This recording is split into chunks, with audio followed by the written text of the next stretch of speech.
Perkenalkan, nama saya Muhammad Rafli Al-Mi'raj dari kelas 20A.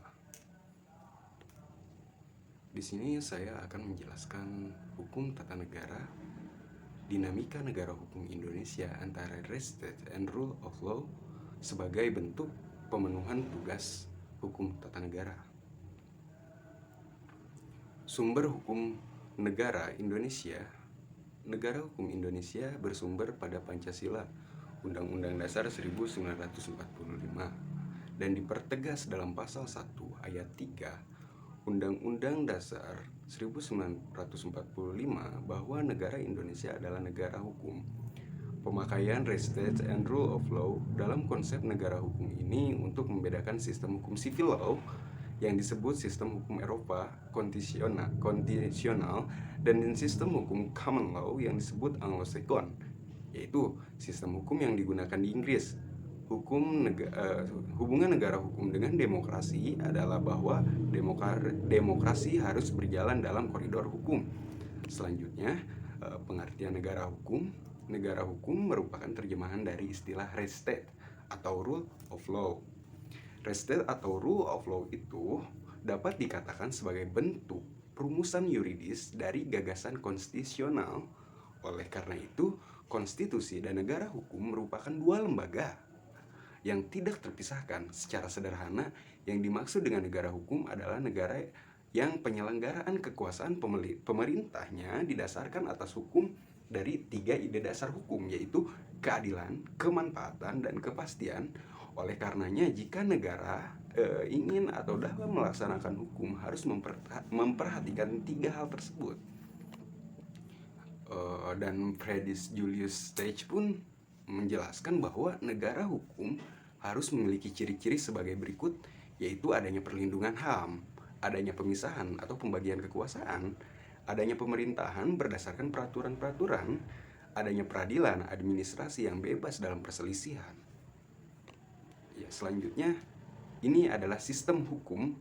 Sistem hukum Eropa konstitusional atau civil law system mengutamakan hukum tertulis, yaitu peraturan perundang-undangan sebagai dasar utama sistem hukumnya.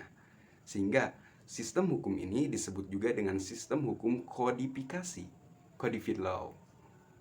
Yang selanjutnya yaitu sistem hukum Anglo-Saxon, common law system. Sumber utamanya adalah putusan hakim atau pengadilan atau jurisprudensi. Putusan hakim mewujudkan kepastian hukum. Melalui putusan hakim ini, prinsip dan kaidah hukum dibentuk dan mengikat umum. Nah, di sini tentang pengertian demokrasi. Demokrasi berasal dari kata Yunani, yaitu demos dan kratos. Demos yang memiliki arti rakyat dan kratos berarti pemerintahan. Sekali lagi saya ulangi, demos dan kratos artinya rakyat dan pemerintahan. Jadi demokrasi artinya pemerintahan rakyat, yaitu pemerintahan yang rakyatnya memegang peranan yang sangat menentukan. Selanjutnya,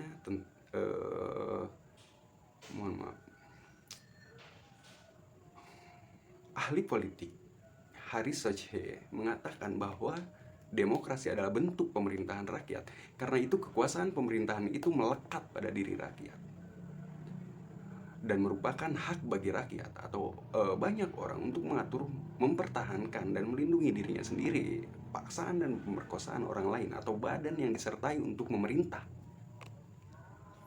Hubungan demokrasi dengan negara hukum. Konsep negara hukum erat kaitannya dengan konsep negara demokrasi. Kedua konsep ini saling melengkapi dan merupakan persyaratan satu sama lain.